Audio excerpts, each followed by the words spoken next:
bit sassy, a little bit crazy, a little bit classy. We got dreams and we got goals. We're just a couple of old sassholes.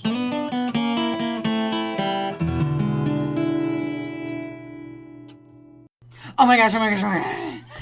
You guys, Heather's home.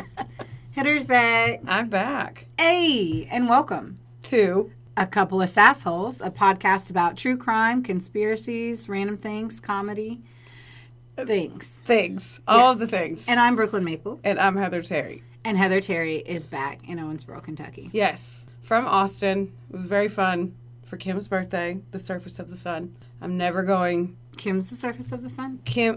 Austin's. Yes, Austin is the surface of the sun. Texas. Cheers. Austin, Ohio. I mean, Salem, whatever, whoever. Oh, yeah, I met that lady and said I was going to Salem, and she's like, Oregon? Oh. No one ever means Oregon. No.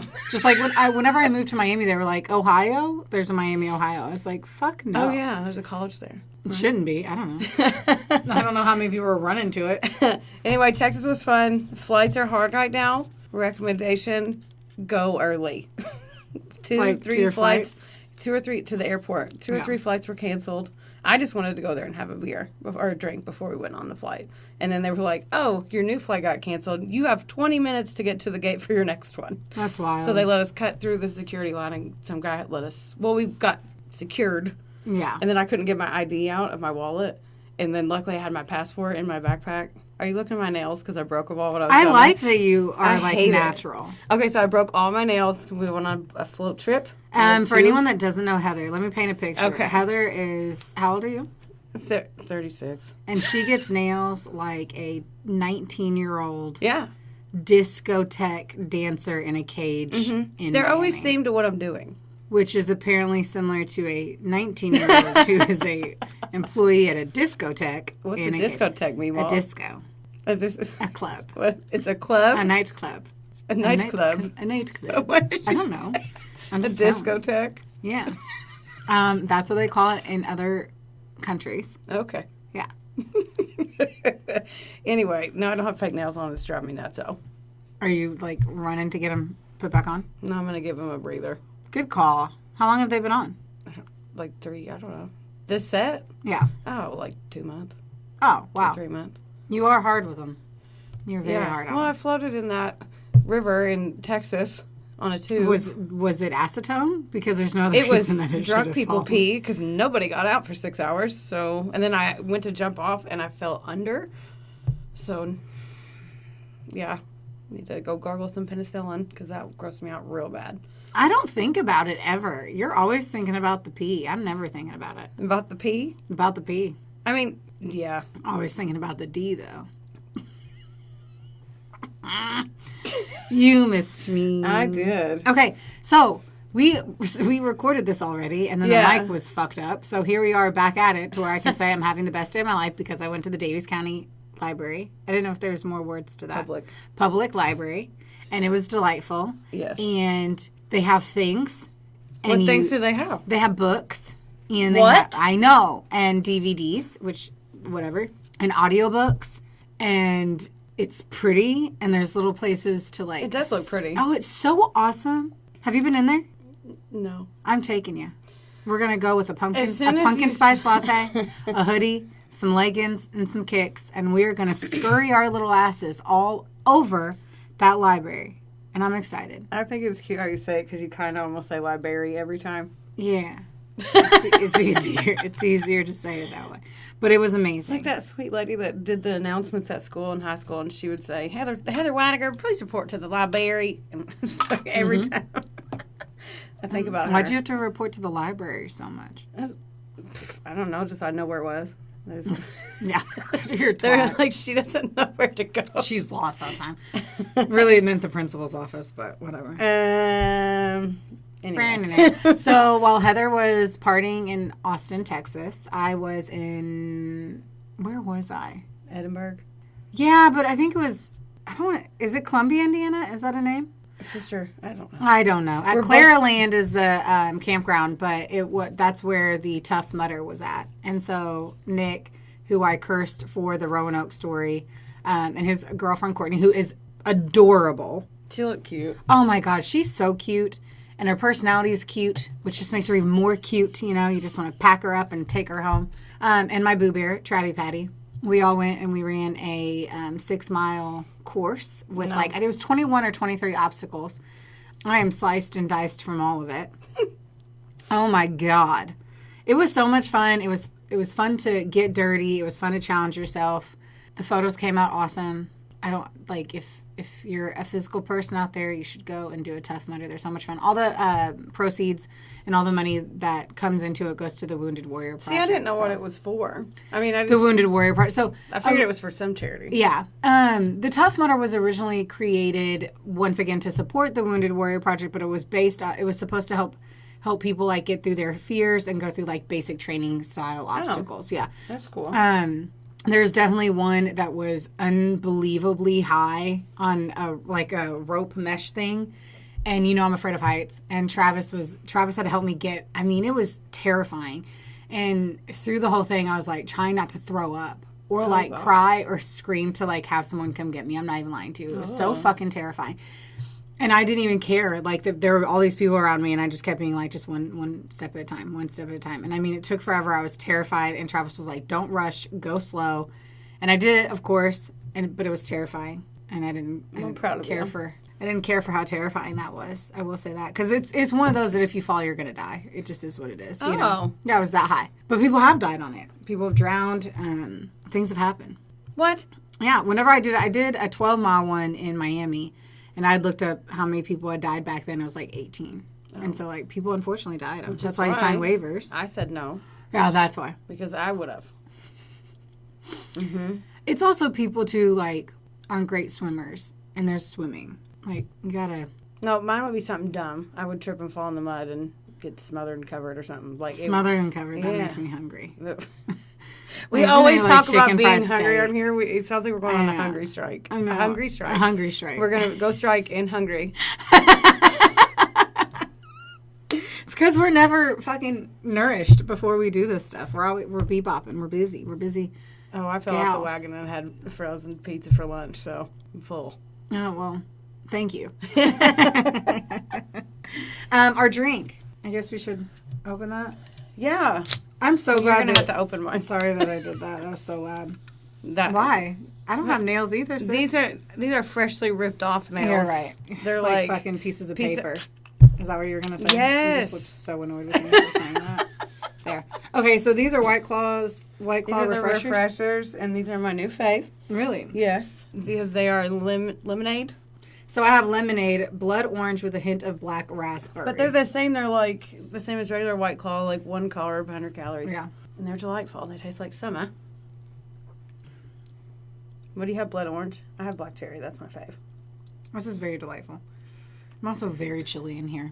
Do you have a hood? It's cold. I don't know. I'm glad that I get this office. It's going to be the cave. Well, the colors you're choosing, probably. No, I'm kidding. These are tasty little treats, guys. Oh, these are good. Actually. Yeah, I am lit. I'm not. I'm not at all. But I am cold. These are... We look around to see if there's anything to cuddle myself up. To cuddle myself. I would just like to be swaddled. There I said. Always. I know. Oh, my God. I know. Big spoon, little spoon, just spoon. I just want to be spooned. I don't care how. Just spooned away. What? I don't know. Are you ready? Are you ready to go? I have nothing else to ramble on about. Okay. Yeah. Okay. Okay. So it was a one-woman show because I was out of town, which felt weird because I felt like false panic. Oh, I have panic right now because we record in 4 more days and I just finished this today and now I'm like, fucking A. I got to redo it. I got to do it again. So I'm like, this is very fun. It's a fun journey. I get to edit this tomorrow. Yeah. You get to sprint through too. Well, I have to do, obviously, we both have to do the shit that we have to do to make this podcast happen. So once more, listen, subscribe. Right. We could use it. Yeah. Okay, so I am going to talk to you about Sorry, I named him again. Herb the Perv. What? You named it again? Yeah. I name him every time. No, I gotta start. Okay. So this is Herb, and I'm going to struggle because I keep wanting to say herb and not herb. How do you... So herb is like spices. Yes. So and herb is a pervert. Yeah. Right? Yes. Yeah. Okay. So I'm going to struggle like crazy. Call him herb. I can't wait. wait. I'm going to do I it. can't You wait. know it's going to happen. I'm so happy. I'm going to be like, basil. Like, no. Which is an herb. I know. God, I doesn't cook. God, I need a nap. Yes. I've slept for like 20 minutes today total. I've just been like in a daze. I believe it. Yes. Okay. So Herb Baumeister, he is also the I-70 killer or the I-70 strangler. I didn't know who this is. Uh-huh. Okay. All right. So I got this from Talk Murder to Me, which was awesome. And I really liked that. I thought that was super cute. So supporting Talk Murder to Me. Is that a podcast? No, it's a blog. That was a fuck. What's not a podcast? What's not a podcast for 200. Nerd, I've missed your face. I have missed your face too. Okay. Wikipedia and then also Murderpedia. Okay, so this one is wild for a few reasons. First, it occurred in Westfield, Indiana, sort of, like also Indianapolis and Ohio, and there were mannequins involved. I don't. I know, and I originally picked it because of the mannequins, and then sprinted since I realized that it was in our backyard too. So kind of. Yeah, I love that. I picked a shoe fetish guy for you, and you picked something I'm scared of. Yeah. Well, just because I like shoes doesn't mean I want my foot cut off and in someone's freezer, showcasing it. I think you'd probably like that, like in your afterlife, if you're reincarnated and we're like, oh, that's my hoof. That's a cute shoe. Yeah, but I don't know if it was always a cute shoe. I mean, I don't know if it was always a cute shoe. And I'd be really pissed. Like, way worse if they threw my foot in an ugly shoe. I'd be pissed. Fucking. All of a sudden, everything starts falling off the walls. Crosses get flipped upside down. We're like, uh-oh, she don't like them pumps. Yeah. She don't like them. Jerry. Fucker. Switch them out. Let's get this party started because I have 12 pages and... I'm going to try not to slam my hand down. I know. I've looked at you every single time you've done it. Like, I know. Can you stop? Yeah, I can't help it. I don't scold you. I just... My eyes must. They do. I believe it. I've been told that. I was a library one time. Now you're a librarian. Oh, my God. I wish. Dewey Decimal. Anyway. So, Herb the Perv, and I said this is the name I gave him and probably everyone in his middle school class, was the oldest of 4 kids, and he was born on April 7th, 1947, and he was produced by Herbert E. and Elizabeth Baumeister. His dad was an anesthesiologist, and Elizabeth was a homemaker, obviously, because it was in the 40s. It looks like he had a hella normal childhood until he hit adolescence. So his behavior became super bizarre and erratic. Essentially, it never changes from that point. Like, he becomes a teenager and he becomes fucking weird. So he's obsessed with death and decay. He would pick up dead animals and birds. He would take them to school and leave them on his teacher's desk. No. So he was a fucking cat. He was a fucking cat. Like a motherfucking cat. What? Out of nowhere, he's just like, look at that bird. Oh. Give me that duck. Here, Mrs. Smith. Right. Here's a mouse. Happy Tuesday. Guess what else he does? What? Also weird cat-like thing. What? He pissed on his teacher's desk. No.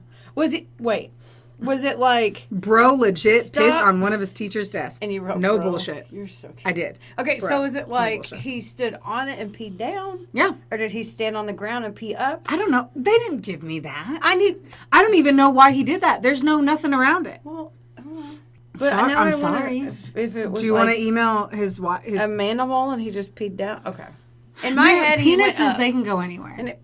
They can be flinging all around. Don't tee me up for a joke like that. Penises could go anywhere. They can. When it comes to the urination station. The urination station. Just saying. So, hang on. You're not going to step on that joke. I need a minute to marinate over here in this of you just being like, Dixon, go anywhere. Yeah, they can. I don't know. They can spell their names in snow. Yeah, you can too now. It's a thing. You can too. With my shiwi. No, it's really not. I mean, I guess maybe if I really got I'll ask you again in a year. We'll check back. When I practiced? Okay. Yep. So his teachers do reach out to his parents who also think their child is a wackadoo. And so they have him psychiatrically evaluated. I struggle.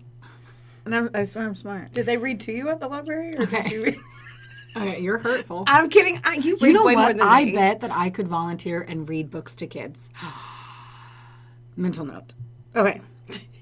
He's diagnosed with schizophrenia and multiple personality disorders, and despite like how severe that is, he is not treated for it. Oh, when was this? The 50s? Yeah, but keep in mind that treatment for schizophrenia during the 1960s was primitive and mainly consisted of electroconvulsive therapy, or ECT. And of course, you already know that's a controversial treatment, and it's not really to cure the patients. The whole concept here is that it will make them more docile and less likely to lash out. So if it was your son, you would probably just hope to keep your eyes on them and hope they don't become a fucking sociopath and not fry their brains with electroshock therapy. So I guess cross your fingers, hope for the best. Folds paper and microphone. Okay.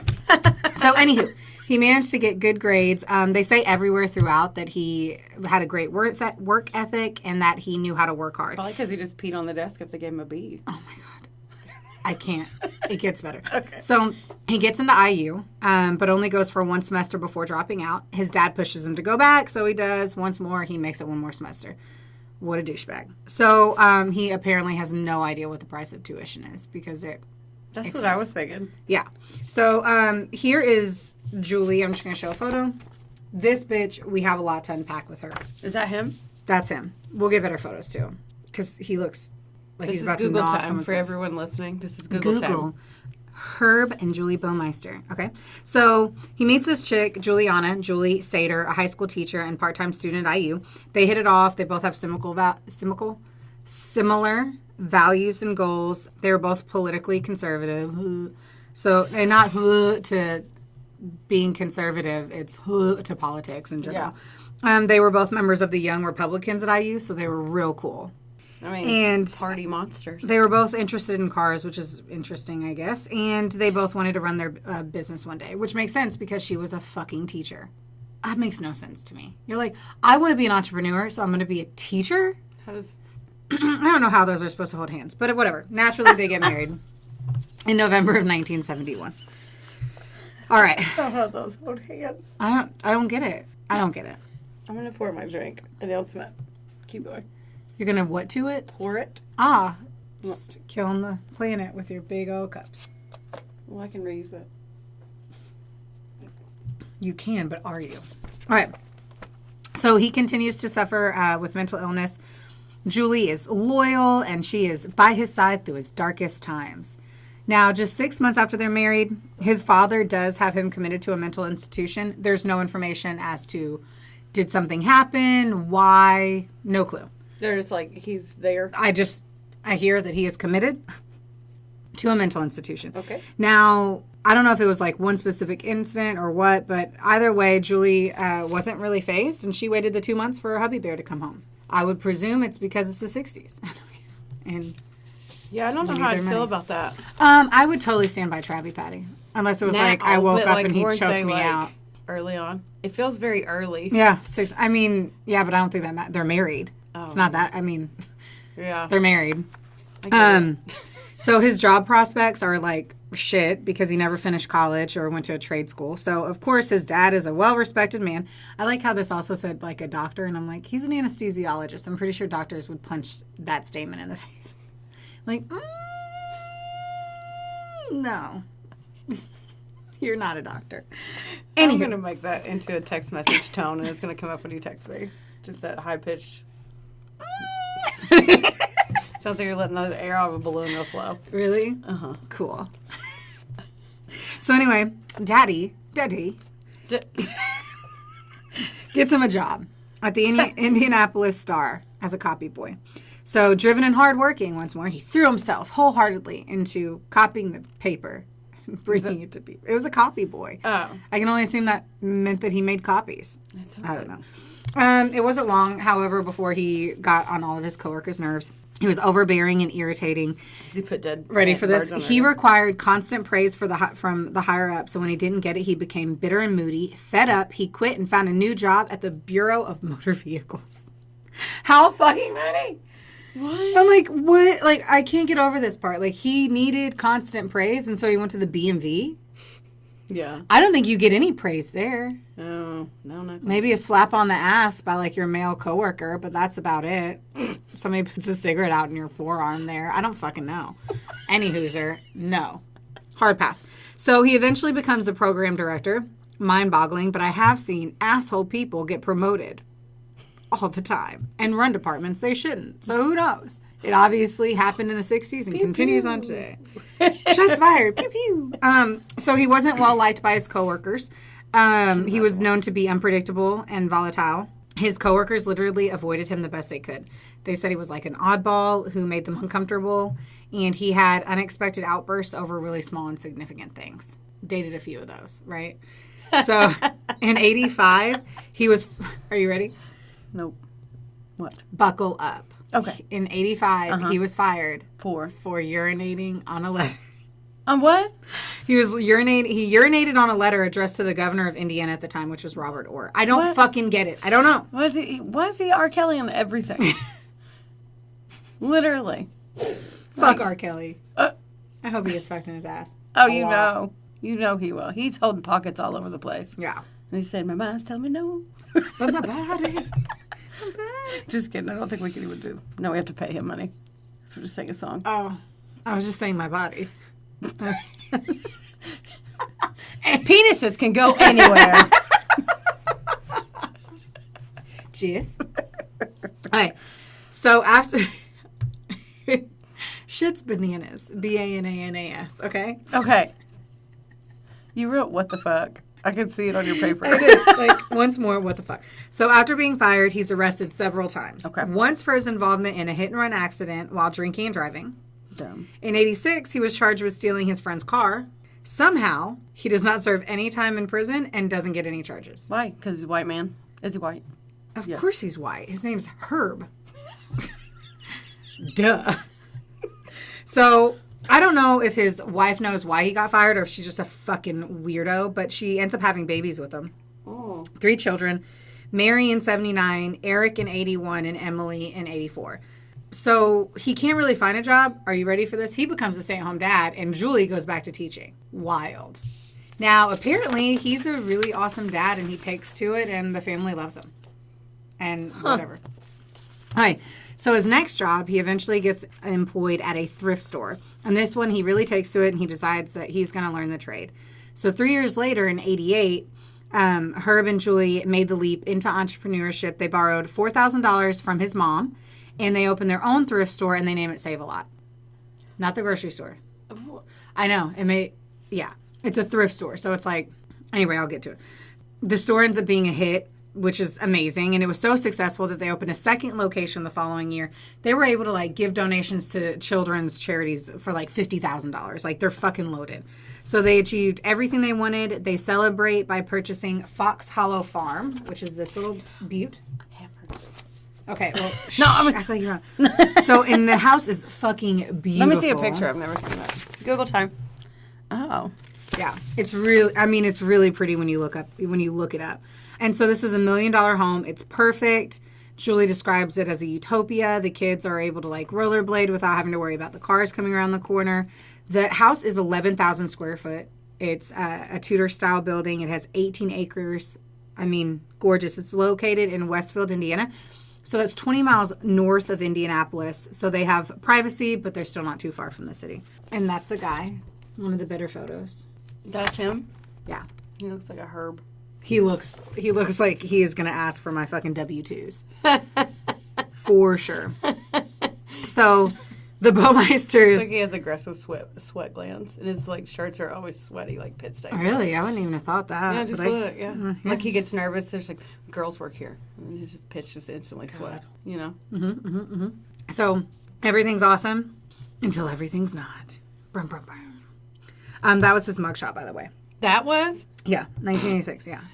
Looks like his lawyer ID card. Right? Yeah. It does. So, though everything looks great, Herb is super difficult to work with. No. I know. And so pee. I can't get over the pee thing. I thought you said you have to go pee. I was like, I guess pause it. Okay. So he ends up treating Julie as though she's an employee and not a co-owner. And so it annoys her, but she decides to lay low in an effort to avoid fighting with her husband. Of course, their marriage ends up suffering. And during the summer, Julie starts taking the kids to stay with Herb's mother at her condo in Lake Wawasee. I think I said that right. What is it? Wawasee? Wawasee. It's like a little kid found a pedal. Wawasee. No. What is Wawa? Water. Oh, gross. Ugh, kids are annoying. Okay. You think? So Herb was happy to stay at home and look after the stores, okay, that he tells Julie. Really, all of this is bullshit. Okay. And according to the employees at the Save-A-Lot stores, he became careless and neglectful. Most of the time, he doesn't even show up to work. And whenever he was a complete fucking asshole. And so all the employees quit. The stores start to deteriorate, and business plummeted, and literally shit's getting serious. So oddly enough, when his life is falling apart, he is paying extra attention to their pool house. So he made sure to always keep the bar fully stocked. Here's the kicker. He liked to position dressed up mannequins around the swimming pool to create the illusion of a fancy pool party. No. Stop it. So the pool house was inside. The pool was inside of that. Oh, that you can smell that photo. Are those the Is those the mannequins? Yeah. No, you're not. Let me see. Those are the mannequins. But those weren't dressed. I don't know why they were naked bears. That is my worst nightmare. Just put a box of spiders in there and I would jump out a window. That's terrifying. Mm-hmm. I hate that. Yeah. Where did he get... Okay. I'm not going to ask any questions. He owned a thrift store where they sold he just brought them all home. clothing. They're like, I wish I could put this t-shirt on a mannequin, but they're all gone. They're all at Herb's. Partying at Basil's pool. Okay. Anyway. Sorry. So while Julie and the kids are away, he begins frequenting gay bars in downtown Indianapolis. So there isn't information on how long he had been doing it, and supposedly no one knows why, but it's super John Wayne Gacy.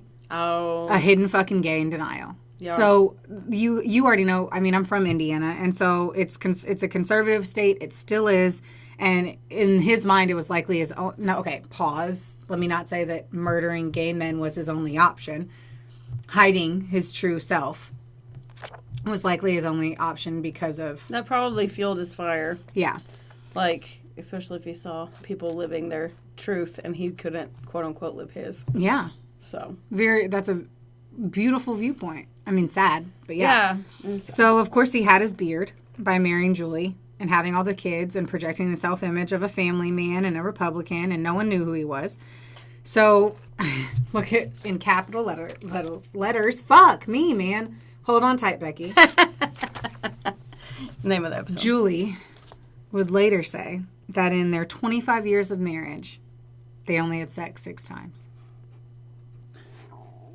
What? She my throat. That physically makes me ill. Yeah. I get it. I totally get it. That was I don't awesome. blame you. What? So number 1, he was... it gets better. So hold on. And they had 3 kids, so 3 of them were to knock her up. Yeah. So behind the bedroom door, there was a little... mannequin. There was little... fucking A. Anyway, she admits that she and Herb had engaged in sex only 6 times in the 25 years, as a detective ends up saying later. And according to that, she never saw her husband nude.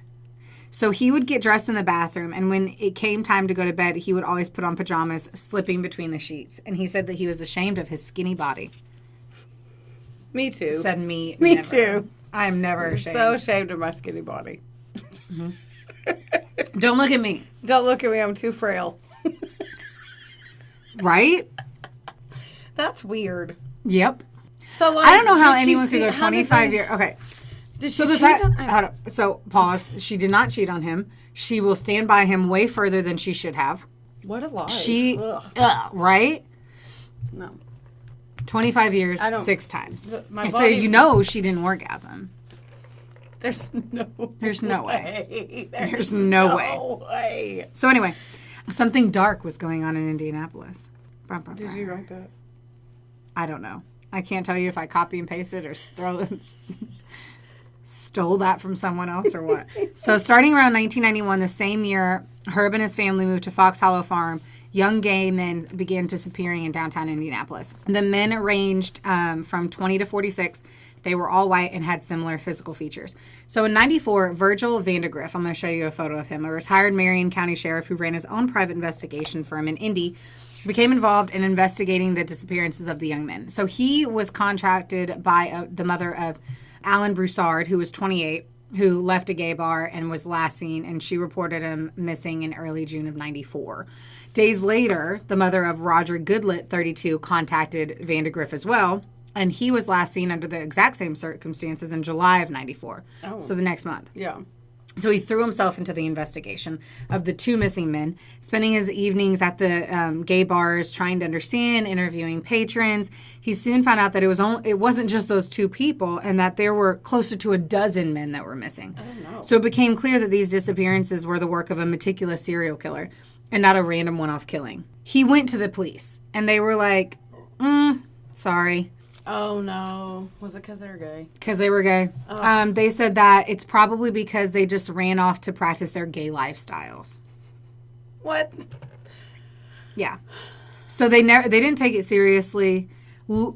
Okay. Around the same time, this other guy. Wait, I guess damn it. I'll have to jump to, I'm going to come back to how another guy went to the police too. And they're basically like, let us know the next time you see him. Kind of deal. No fucking bullshit. And that guy becomes super huge in it. They don't even give you his real name. They call him Tony. But anyway, so around the same time that the young men go missing, Herb's son, Eric, who has to be spelled E-R-I-C-H, which makes me want to say Eckridge, like the sausages, he was 13 at the time. He was playing... I don't know why my mind just went to Melissa Eckridge. It made me think of Little Smokies. No, but that's not her name. I don't know who that is. She's just Melissa Etheridge, singer. Oh. Come to my window. No. No. Okay. All right. Whoa. You land some and you don't. Yeah. Mm-hmm. So, he was playing in the woods on their property and he finds a human skull.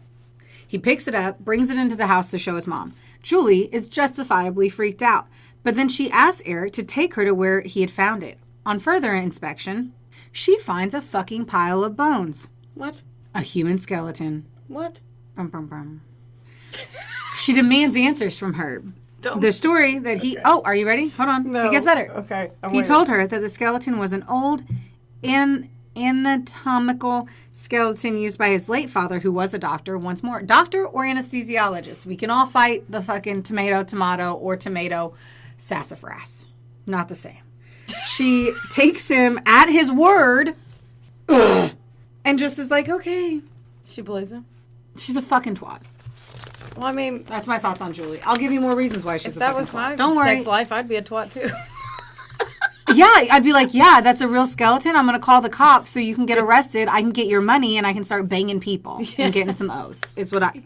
Cheery fucking O's. So anyway, here's Virgil Vandegrift. Cheery O's. Doesn't he look like an actor? Virgil Vandegrift. He's an investigator. He is the reason anything happens. Good. Yeah. I mean, he's also being paid, but anyway. Yeah, but like so the other people. As he's beginning to lose hope, here's what happens. A man who went by Tony Harris, that's not his real name, surfaced with his own story. So Tony had been friends with Roger Goodlet, which is one of the men who had disappeared. One evening while hanging out at a gay bar he had been to several times before, he met a man who introduced himself as Brian Smart. The two spent much of the night chatting and drinking together. Smart asked Tony if he would like to come back to his employer's home, where he was supposedly living while doing construction work, and Tony obliged. So Smart led him to a car with an Ohio license plate. They drove north, and it was hard for Tony to tell where they were going. It was dark, he was drunk, and he hadn't spent much time north of Indy. So they arrived about 30 minutes later at a large, stately Tudor-style home. Smart led Tony to the pool house. The place struck Tony as weird. He noted the mannequins around the pool and immediately felt uncomfortable. Why? I thought you... You believed me. I did. You just sounded so believable. No. Mm-hmm. No. And like, this house is kind of secluded, you know? I would have gotten mucked up right then because I would have it's the night. I mean, I don't know. Especially if you're drunk. Right. So he then asked Tony if he wants, so he's like, hey, do you want a drink? And he's like, no. But then he ends up saying yes to this request. So he then asked Tony if he had ever engaged in erotic asphyxiation before and if he would like to try it. For anyone who doesn't know what that is, it's where you choke someone. His wife doesn't know what that is. Yeah. Where you choke someone and try to climax in asphyxiation phase. Anyway, so Smart was hyped up as though he had been snorting cocaine, which is super cool for the nose candy. And he doesn't want to anger him because he's so fucking weird. And so he's like, yeah, let's try it. So with a hose, Tony choked Smart while Smart masturbated. Okay. Then the two swapped positions and did it again. So Tony could feel the hose getting tighter and tighter with no sign of stopping. Yeah. And so he realized that Smart was going to kill him. And so he pretends to pass out. And he loosens it, and Tony opens his eyes, and Smart is, like, physically shocked. You can see it. And he had literally thought he'd killed Tony. So he clearly wanted to get rid of his guest. And so the two get back in Smart's car. He drives them back to the Indy. And he tries to, like, mask his strange behavior. He suggests that the two should meet up again the following week. Tony agreed, but when the time came, Smart never showed up. I don't know why the fuck Tony went, but I think we'll figure out a little bit more there. So Vandegrift, which is the investigator, was convinced that Smart was responsible for the disappearances of the young men that he was investigating. So for nearly a year, Vandegrift and Tony tried to track him down.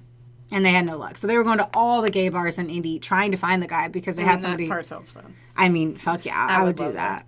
I'd be like, I don't know where he's at. Like, eats. I want a penis colossus. Right? What? Said I want a penis colossus. What is that? It's not a drink.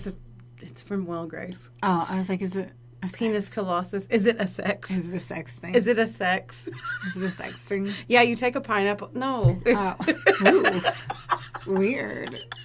Okay. All right. So at the end of August 95, Tony ran into Smart at a gay bar downtown. And so he ran outside, found the car that he had rode in with Smart the previous year, and wrote down the license plate number. When they traced the license plate, it didn't turn up Brian Smart as the owner. It was Herb Baumeister. So in November of 95, detectives showed up at Fox Hollow Farm asking if they could search the property. Herb refused. And so they then tried Julie at the Save-A-Lot store. So they go to work and they're like, bitch, let us look at your property. And she's like, no. She said no? Why? She said no, because she's stupid. When she asked Herb about it, he told her he had nothing to do with what they were accusing him of. She was like, okay. So Detective Mary Wilson, she specialized in missing person cases and was a good friend of Vandegrift, had been heavily involved in the case up until that point. She had liaisoned with Tony Harris previously, trying to help him find out where he had gone the night that Herb had taken him.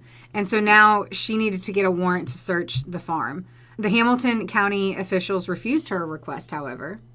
And they said that the evidence simply is flimsy and that she would need more justification for her request. That's dumb. Yeah. So they let it lie. And just couldn't do anything. Oh, wow. Mm-hmm. So then in June of 96, Julie, his wife, appeared at her office. And Julie told the detective about how her husband, Herb, was basically having a nervous breakdown. Their business was in ruins and she was filing for divorce. The image that her son had found, that skeleton, never left her, and that was for 2 years that she had known about that. So anyway, she told the detective about it. She granted Detective Wilson permission to search her home.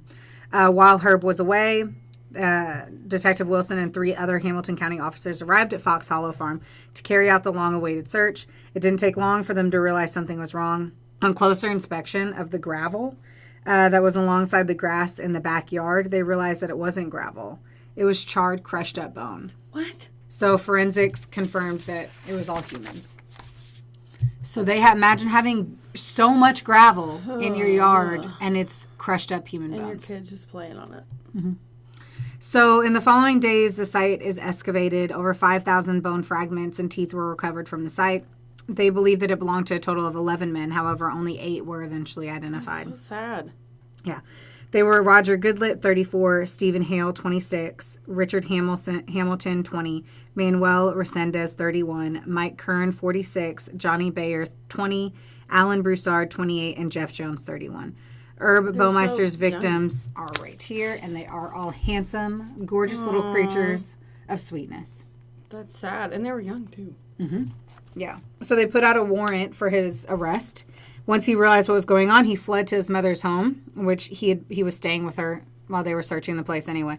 And he went to Canada. Ugh. Yeah.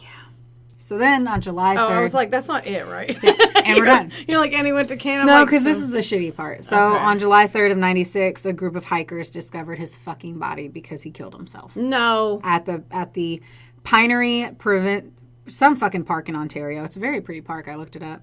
He had a single bullet wound to his forehead. Next to him lie his Magnum revolver. So a suicide note was recovered at the scene. Wow. In the note, Herb cited his failed business, the impending bankruptcy, and the upcoming divorce for his reasons for taking his life. He did not mention anything about the remains of all the men discovered in his backyard. So as they continue to go through his secret life, they found even more. So between 1980 and 1990, the bodies of 9 young gay men had been discovered dumped along Interstate 70 between Indianapolis and Columbus, Ohio. They had similar characteristics in terms of age and looks to the men whose remains were discovered in his yard. They had all been strangled to death. His wife mentioned that he had traveled that path to work constantly during that time frame. Up until 98, the unsolved murders had been attributed to a serial killer dubbed the I-70 Strangler. In February of 98, a witness came forward who had seen a photo of Baumeister and recognized him as a man who had been seen with one of his other friends that was leaving a club, and he was found off of I-70. So in 91, the bodies stopped turning along I-70, and that's exactly when they moved to Fox Hollow Farm. So basically that new home provided all the space he needed to discard his victims' remains. So while he was traveling, he was killing people along the highway. So he already had that life, and then hid the rest of the bodies after he moved to the farm. So when he killed himself, any hope of justice for the young men and their families died along with him. While sentencing him, they really had intended on having him spend the rest of his life in prison, but obviously that wouldn't bring back their sons, brothers, and friends back. So unfortunately, he never got to suffer the consequences of his actions, and that is horrifically the story of Herb the Perv. That was a lot. Mm-hmm. Yes. That was a lot. Those poor boys. Yeah. I think it's unbelievable that, okay, so we've talked about the ability to kill strangers. Like, that's privately, probably not on the podcast. But, like, the only way that you can be a serial killer is to kill people who have no connection to you. The fact that it corresponded so well, like, that he was dumping bodies on I-70 for years prior. We don't even talk about the people that he killed that were found on I-70. Yeah. These are just the 11 bodies that were found on his property, not including all of the men. Yeah. So he probably killed over 20 people. And then killed himself and never even... Where's his wife and his kid? His kids. He had 3 kids. 3. Oh, yeah, 6 times. He was batting 500, though, on the knocking her up between the sheets thing. Yeah. Nasty son of a bitch. Yeah. Well, I'm glad he was skinny. Yeah. Unbelievable. That's wild. Wow, good job. Thanks. That was a good one. I mean, I wish I had a better ending. Yeah. I don't know what you want. At least he's dead and he's not on this earth anymore. And I don't know. Maybe. I don't know. There's shows about it. I didn't have time to see it, but you know how we roll. We pick someone and then we have like 48 hours to hurry up and do all the research. Very rare that I know before. Good job. Thank you. Crushed it. Thanks for carrying the weight while I was scooting my way through Texas. Oh, my shoulders are stronger now from it. But he really does piss me off. This guy pissed me off so bad. Yeah, he sucks. Yeah. Sucked. Yeah. So, yeah. That's all I have. I know. And then the next, what are we doing next week? What's next So week? I think next week, which is really this week of us hurrying up and fucking getting our lives together to research it, I think we wild card it. Yeah. So, like, murder wild card? Or is it, like, just wild card? I don't know. What are you thinking? What if we just did wild card and see if we both pick the same story? That would be so unlikely. It took me a lot to find this because I didn't have... Essentially, today was a wild card. So I was like, what are... Well, you know I hate mannequins, so... Yeah, but imagine I didn't Google murders with mannequins. I mean, I had to look up 40... I looked up shoe fetish for you. Well... I bet a lot popped up there. Yeah, I was like, okay, shoe fetish murders. I think I have an idea of what I might do. Okay, well, I have none. I will figure it out and then bring the heat. Yeah, you bring that heat. I will bring the heat. Fuck yeah. I'm really excited though. Yeah, I mean, it's weird to have just a whole anything, to literally do a story on anything. I think that's I'm overwhelmed. Right? I think one would be really cool. I want to do definitely like people who have survived like out in the outdoors for a long amount of time, like outdoor survivors. I don't think that's going to be the one that I'm going to do per se. You know what we still have to do is fucking do that post on the crazy photo shoot, because we said we were going to wait until the fall. Like the whole reason we haven't posted it, I did half the work on it, was because we didn't want to do it in the summer because it's too fucking hot. But we're going to have to book a photographer, so we got to make shit happen. Yeah, which we're going to do JC anyway. Yeah, we need to do that. For any of your photography needs, JC English. You know, Winsboro, Kentucky. So yeah, that's I'm done.